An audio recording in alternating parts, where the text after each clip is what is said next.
नमस्कार, खबर उत्तर प्रदेश में आपका स्वागत है। मैं हूं राहुल चौहान। खबरों बढ़ने से पहले एक नजर आज की हेडलाइंस पर।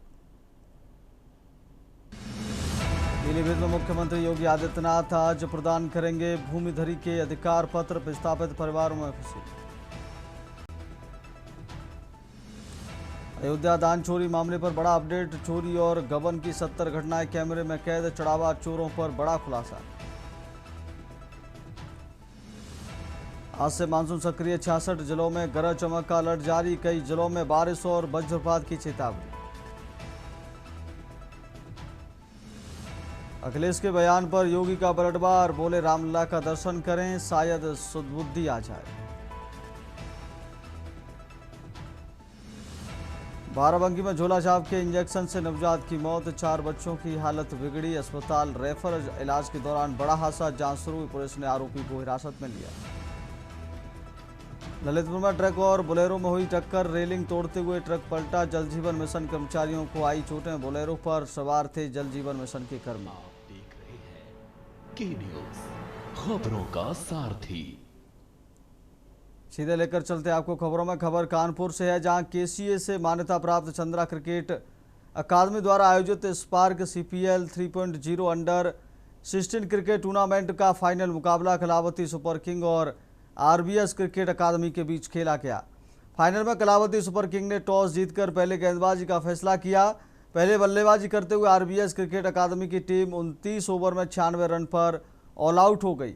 हर्ष राजपूत ने सर्वाधिक 21 रन बनाए। कलावती सुपर किंग की ओर से कप्तान माधव गुप्ता ने 4 विकेट, जबकि अधर्व गुप्ता और अनंत कुमार ने 2-2 विकेट लिए। 97 रनों के लक्ष्य का पीछा करते हुए कलावती सुपर किंग ने हरकिशन के नाबाद 51 रन और विशाल यादव के 43 रनों की बदौलत 16.5 ओवर में बिना किसी विकेट गंवाए जीत दर्ज कर स्पार्क सीपीएल 3.0 का खिताब अपने नाम कर लिया। फाइनल मुकाबले में शानदार गेंदबाजों की लिए कलावती सुपर किंग के कप्तान माधव गुप्ता को मैन ऑफ द मैच चुना गया। पुरस्कार वितरण समारोह में मुख्य अतिथि के रूप में नर सेवा नारायण सेवा के संस्थापक अवध बिहारी मिश्रा उपस्थित रहे। विशिष्ट अतिथि कानपुर क्रिकेट एसोसिएशन के सचिव कौशल किशोर सिंह, टूर्नामेंट सचिव मनीष मल्होत्रा और उत्तर प्रदेश के पूर्व खिलाड़ी विभोर शर्मा मौजूद रहे।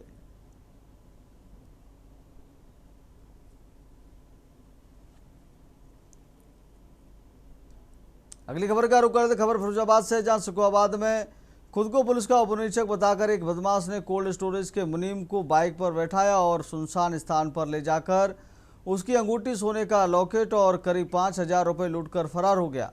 सूचना पर पहुंची पुलिस ने मामला दर्ज कर जांच शुरू कर दी है। पुलिस ने सीसीटीवी फुटेज खंगाल कर आरोपी को चिन्हित कर उसकी तलाश शुरू कर दी है।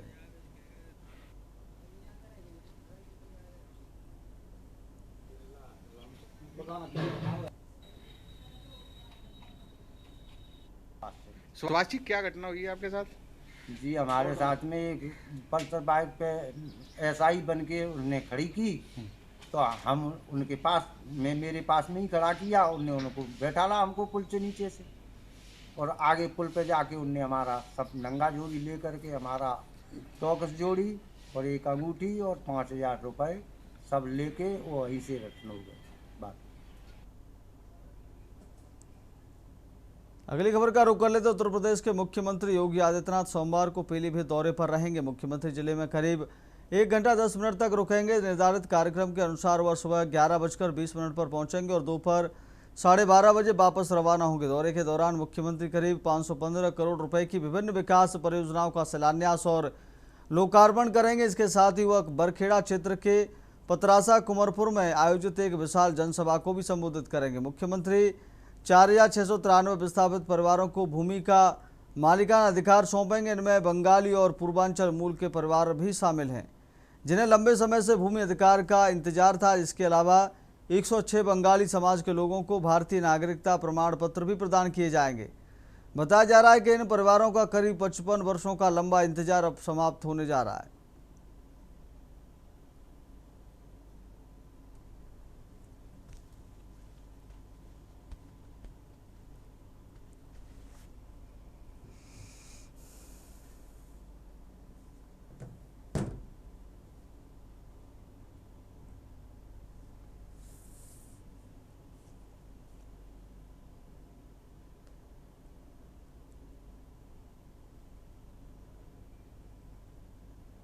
खबर अयोध्या से है, जहां श्री राम मंदिर दान गबन मामले में पुलिस ने विभिन्न आरोपियों के घरों में छापेमारी की। इस दौरान पुलिस टीम घरों में मौजूद मिले आरोपियों के परिजनों से पूछताछ की। इसी क्रम में आरोपी अविनाश शुक्ला के भाई अभिषेक शुक्ला में से 5 घंटे पूछताछ की गई। सूत्रों के मुताबिक अभिषेक ने पूछताछ में जांच स्वयं की संलिप्तता से इनकार किया। वहीं कहा कि अगर उसके भाई ने चोरी की है तो इसकी सजा उसे भुगतनी पड़ेगी, वह इस अपराध में उसके साथ खड़ा नहीं हो सकता है।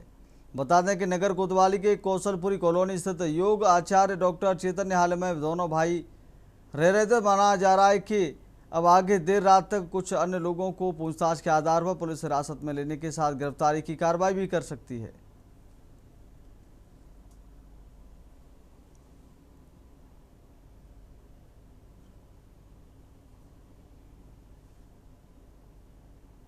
अगली खबर का रुख करते खबर सुल्तानपुर से, जहां गोसाईगंज थाना क्षेत्र के कारी बाहर जासापारा गांव में पुरानी रंजिश के चलते बाइक सवार बदमाशों ने एक युवक को गोली मार दी।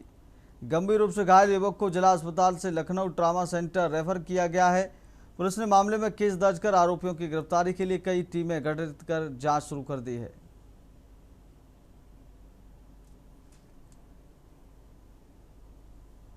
यह घटना जनपद सुल्तानपुर के थाना गोसाईगंज से संबंधित है। शाम को लगभग 5:45 के आसपास स्थानीय थाने को यह सूचना प्राप्त होती है कि ग्राम कारी बहार जासापार के एक व्यक्ति जिनका नाम आजाद वर्मा है तो गोली मार दी गई है। उक्त सूचना को संज्ञान में लेते हुए स्थानीय पुलिस तत्काल मौके पर पहुंचती है। वरिष्ठ अधिकारीगण के द्वारा भी घटनास्थल निरीक्षण किया जा रहा है। उक्त के दौरान पीड़ित पक्ष के द्वारा यह तथ्य संज्ञान में लाया जाता है कि वर्ष 2024 में दोनों पक्षों के बीच एक मारपीट हुई थी, जिसमें सत्यम पांडे और उसके अन्य अभियुक्तों के द्वारा उस घटना को लेकर रंजिश रखी जा रही थी। अगली खबर का रुख कर लेते हैं राजधानी लखनऊ के गोमती नगर थाना क्षेत्र के मामूली विवाद के बाद एक युवक को गोली मारने का मामला सामने आया है। फायरिंग में घायल युवक की पहचान मनी सीटिंग पॉइंट के एक कर्मचारी के रूप में हुई है। बताया जा रहा है कि किसी बात को लेकर हुए विवाद के दौरान आरोपी ने युवक को गोली चला दी। गोली लगते ही मौके पर अफरा तफरी मच गई। स्थानीय लोगों की मदद से घायल को तत्काल अस्पताल में भर्ती कराया गया, जहां उपचार उसका जारी है। घटना की सूचना मिलते ही गोमती नगर थाना पुलिस मौके पर पहुंची और घटनास्थल का निरीक्षण किया। जांच जारी है।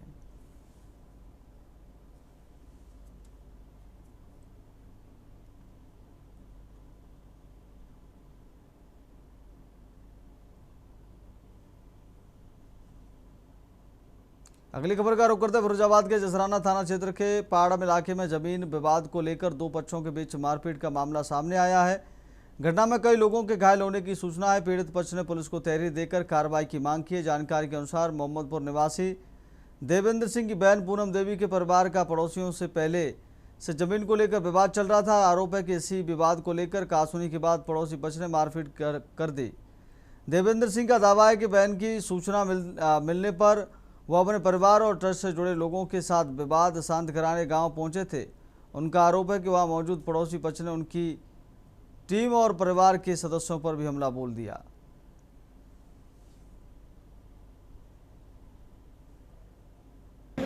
शाम करीब 6 बजे के आसपास मोहम्मदपुर पाड़े में रहने वाली मेरी बहन पूनम का कॉल आया कि उसके साथ पड़ोस में रहने वाला व्यक्ति धर्मवीर लड़ाई झगड़ा करने के उद्देश्य से गाली गलौज कर रहा है। जब उन्होंने पड़ोसी से मना किया तो वो मारपीट करने पर उतारू हो गया।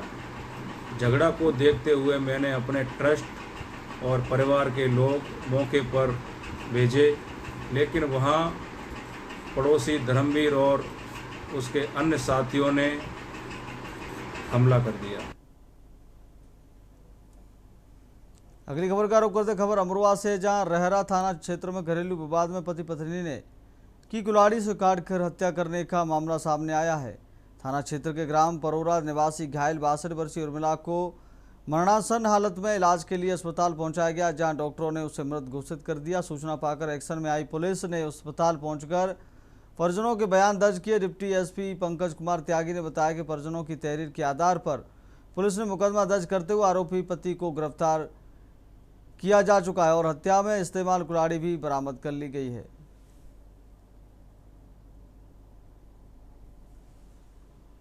से 2026 को समय करीब 12:03 पर सामुदायिक स्वास्थ्य केंद्र परोरा थाना लहरा के डॉक्टर प्रभारी मोहित गौतम द्वारा थाना प्रभारी लहरा को सूचना दी गई कि एक महिला जिसकी उम्र लगभग 62 वर्ष है, नाम उर्मिला, घायल अवस्था में उपचार हेतु CHC लाई गई थी, लेकिन वो पूर्व में ही मृत हो चुकी थी। उस संबंध में पुलिस ने तत्पर कार्रवाई करते हुए CHC पहुंचकर उनके परिजनों से वार्ता की। परिजनों द्वारा बताया गया कि इसके पति रामपाल, बाप का नाम पूरन, निवासी ग्राम परोरा थाना लहरा के द्वारा कुल्हाड़ी मारकर हत्या कर दी गई। अगली खबर का रुख कर लेते खबर जालौन से, जहां कालपी के पुराने यमुना पुल यानी NH-27 पर मरम्मत कार्य के चलते भारी वाहनों की आवाजाही पूरी तरह बंद कर दी गई है। वन में ट्रैफिक व्यवस्था के कारण हाईवे पर कई किलोमीटर लंबा जाम लगा रहा है, जिससे लोगों को गंतव्य की ओर बढ़ने के लिए घंटों इंतजार करना पड़ रहा है। NHI ने भारी वाहनों को नए पुल से डाइवर्ट किया है। स्थानीय लोगों ने मरम्मत कार्य जल्द पूरा कर पुल को यातायात के लिए खोलने की मांग की है।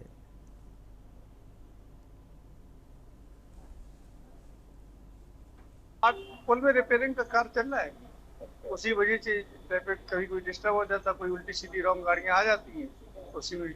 हालांकि 4 लेन वालों के वर्कर लगे हैं और वो काफी संभाल भी रहे हैं, लेकिन फिर भी जो रॉन्ग गाड़ियां आ जाती है उसकी वजह से सब प्रॉब्लम हो रही है। ये कभी 8-10 दिन से बराबर कंटिन्यू हो जाता है। अब वे लोग तो बोलते हैं कि 2-3 महीने लगेंगे, काम जब तक चल रहा है, तब तक परेशानी का सामना करना पड़ेगा सभी लोगों को, क्योंकि जो वर्क मेहनत कर रहे हैं। देखिए, पिछले कई दिनों से बात की जाए तो कालपी में जिस तरीके से पुल की मरम्मत हो रही है, तो कहीं ना कहीं पुल की मरम्मत को लेके एक साइड जो है बंद कर दिया गया है और काफी दिन से लगातार ये साइड जब बंद हुई तो यहाँ पे लंबा जाम लगना शुरू हो गया। जैसे कि हम आपको दिखा सकते हैं कि पीछे हमारे देखिए कि किस तरीके से यहाँ पर 2 किलोमीटर दूर का लंबा जाम लगा हुआ है और यहाँ इस जाम में यात्री, ट्रक, गाड़ी, छोटी बड़ी गाड़ियां सभी परेशान हैं।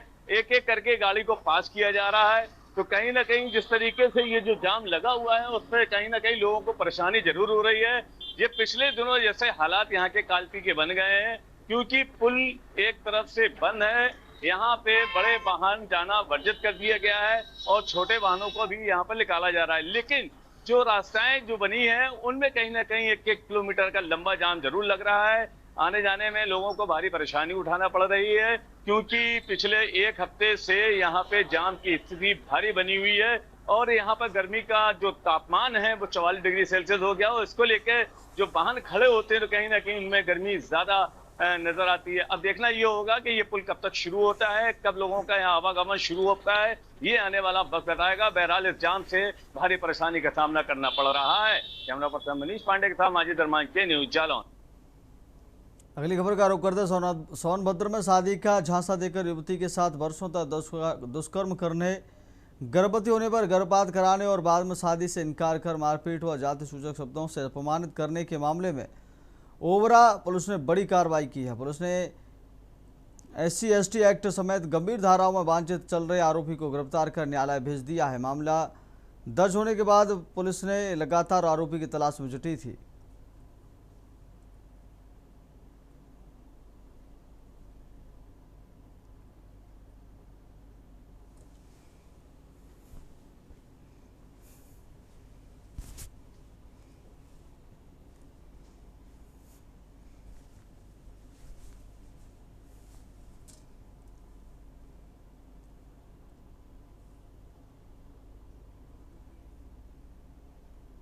अगली खबर का रुख करते हैं अमरोहा में। कांग्रेस के वरिष्ठ नेता राशिद अल्वी ने अमरोहा में आयोजित प्रेस वार्ता के दौरान प्रधानमंत्री नरेंद्र मोदी और उत्तर प्रदेश के मुख्यमंत्री योगी आदित्यनाथ पर जमकर निशाना साधा। उन्होंने मुख्यमंत्री योगी के कथित बयानों का हवाला देते हुए कहा कि किसी मुख्यमंत्री की भाषा धमकी देने वाली नहीं, बल्कि कानून और संविधान के अनुरूप होनी चाहिए। उन्होंने कहा कि अगर फैसले अदालतों की बजाय मुख्यमंत्री ही करेंगे तो न्याय व्यवस्था का क्या औचित्य रह जाएगा। योगी आदित्यनाथ के कथित बयानों की उन्होंने कड़ी निंदा की।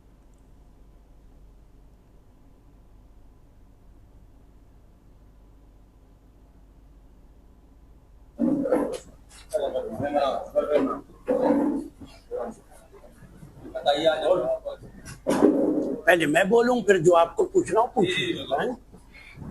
देखिए, बुनियादी तौर पे आज की जो प्रेस कॉन्फ्रेंस है वो जो देश के अंदर भारत सरकार हमारे बच्चों के साथ, स्टूडेंट्स के साथ खिलवाड़ कर रही है। आप सबको अच्छी तरीके से मालूम है कि नीट का एग्जामिनेशन कितने बच्चे देते हैं, लाखों बच्चे उस इम्तहान में बैठते हैं, पूरी तैयारी करते हैं और वो पर्चा अभी अभी लीक हुआ, पूरे हिंदुस्तान के अंदर शोर मचा है।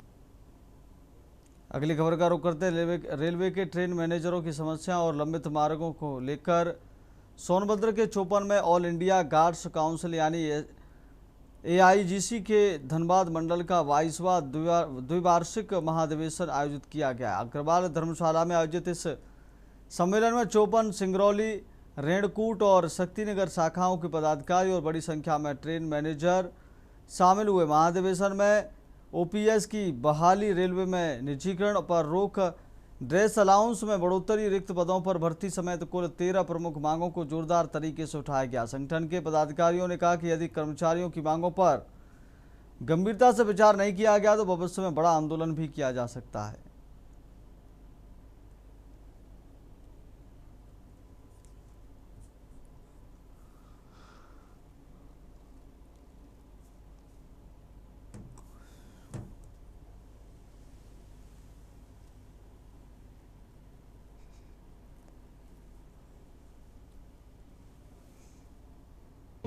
के ठाकुर, वर्तमान में जोनल सलाहकार और पूर्व में CO भी रहा हूँ, central office bearer AIGC central committee. आप लोगों का कार्यक्रम किस मुद्दे पर हो रहा है, क्या है आपकी? देखिए, हम लोग ऑल इंडिया गार्ड काउंसिल जो एक रजिस्टर्ड ट्रेड यूनियन है, उसके तत्वावधान में हर 2 वर्ष में जो है ये BGM का प्रोग्राम होता है और ये एक सामान्य सी बात है, लेकिन ये बहुत अच्छी बात है कि बहुत वर्षों के बाद इतने बड़े धनबाद मंडल में इस छोर में ये पहला BGM आयोजित किया गया है। अगली खबर का रुख करते खबर गाजियाबाद से, जहां लोनी स्थित राजकीय महिला डिग्री कॉलेज में देवी अहिल्याबाई होलकर के 301वें जन्मोत्सव कार्यक्रम में बतौर मुख्य अतिथि उप मुख्यमंत्री केशव प्रसाद मौर्य शामिल होने पहुंचे। इस दौरान उन्होंने वर्ष 2027 विधानसभा चुनाव को लेकर कहा कि यूपी में एक बार फिर भाजपा की सरकार बनेगी और काशी व मथुरा में भी मंदिर निर्माण होगा। इस दौरान उन्होंने विपक्ष पर निशाना साधते हुए तीखी राजनीति टिप्पणी भी की। कार्यक्रम में जनप्रतिनिधियों व भाजपा नेताओं के अलावा अन्य लोग भी मौजूद रहे।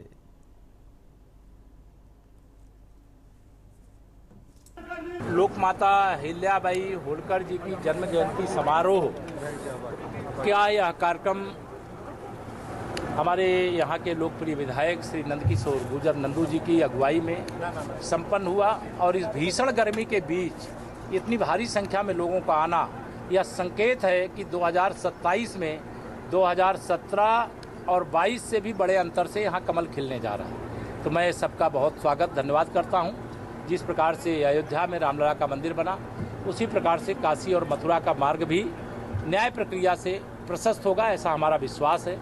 जम्मू कश्मीर से 370 हटी और अभी जो हम लोगों का लक्ष्य है विकसित भारत और विकसित उत्तर प्रदेश बनाने का।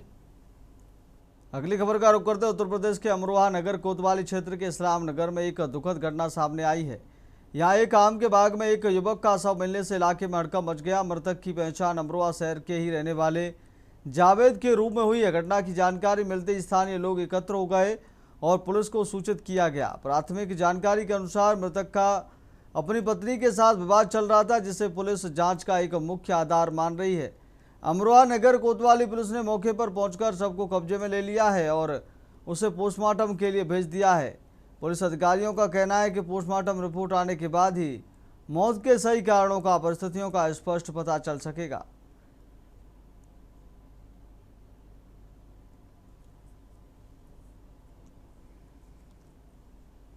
अगली खबर का रुख करते बदायूं जिले के जरीफ नगर थाना क्षेत्र के मोरूबाला गांव में पुरानी रंजिश को लेकर 2 पक्ष आमने सामने आ गए। विवाद इतना बढ़ गया कि दोनों ओर से जमकर पथराव और फायरिंग होने का आरोप है, जिससे पूरे गांव में दहशत का माहौल बन गया।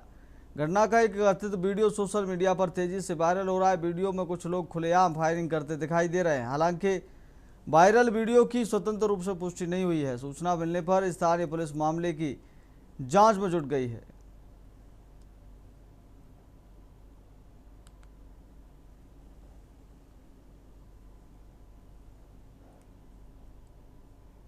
अगली खबर बुलंदशहर से है, जहां सयाना क्षेत्र के हाजीपुर गांव में एक सनकी व्यक्ति ने धारदार हथियार से अपनी पत्नी 25 वर्षीय गीता रानी की गला रेतकर हत्या कर दी और मौके से फरार हो गया। पुलिस ने सबको पोस्टमार्टम के लिए भेजकर हत्या के मामले में जांच शुरू कर दिया। आरोपी मोनू की गिरफ्तारी के लिए पुलिस की टीमें गठित की गई हैं, जो संभावित ठिकानों पर दबिश दे रही हैं।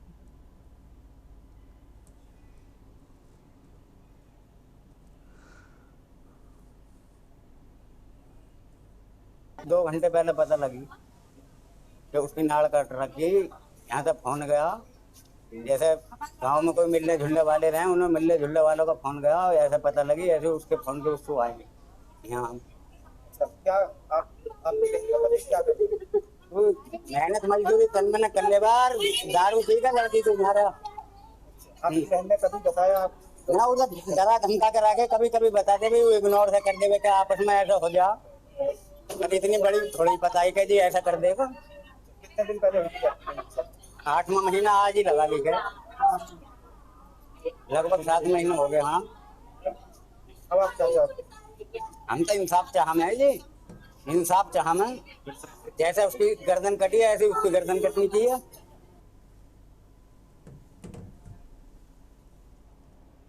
अगली खबर का रुख करते खबर फर्रुखाबाद से, जहां राष्ट्रीय पल्स पोलियो अभियान का जिलाधिकारी डॉक्टर अंकुर लाठा ने जिला चिकित्सालय में फीता काटकर शुभारंभ करते हुए बच्चों को पोलियो ड्रॉप पिलाया। उन्होंने अभिभावकों से 0 से 5 वर्ष तक के सभी बच्चों को अनिवार्य रूप से ड्रॉप पिलाने की अपील की। पहले दिन बूथों पर दवा पिलाई जाएगी, जबकि कल से 2 दिन तक स्वास्थ्य टीमें घर घर जाकर अभियान चलाएंगी। इस दौरान डीएम ने जिला महिला चिकित्सालय का निरीक्षण भी किया। कार्यक्रम में सीएमओ डॉक्टर आनंद उपाध्याय सहित अन्य अधिकारी कर्मचारी मौजूद रहे।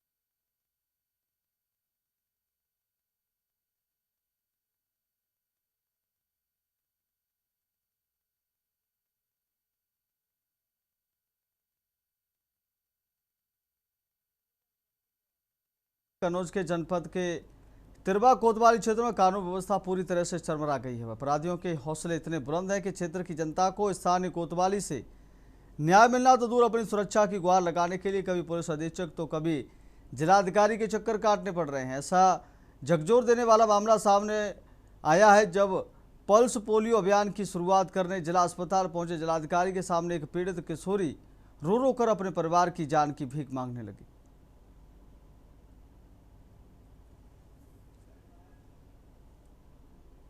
अगली खबर का रुख करते खबर प्रयागराज से, जहां प्रशासन ने अग्नि सुरक्षा मानकों की अनदेखी पर बड़ी कार्रवाई करते हुए 80 से अधिक होटल, गेस्ट हाउस, लॉज और बैंक्वेट हॉल के संचालन पर कार्रवाई करते हुए संचालन पर रोकने का आदेश जारी किया है। मुख्य अग्निशमन अधिकारी की रिपोर्ट के आधार पर प्रशासन ने यह कार्रवाई की है। वहीं 50 से अधिक कोचिंग सेंटर भी जांच के दायरे में शामिल किए गए हैं। प्रशासन ने पहले संस्थानों को कमियां दूर करने का मौका देने और सुधार नहीं होने पर सीलिंग की कार्रवाई करने की बात कही थी।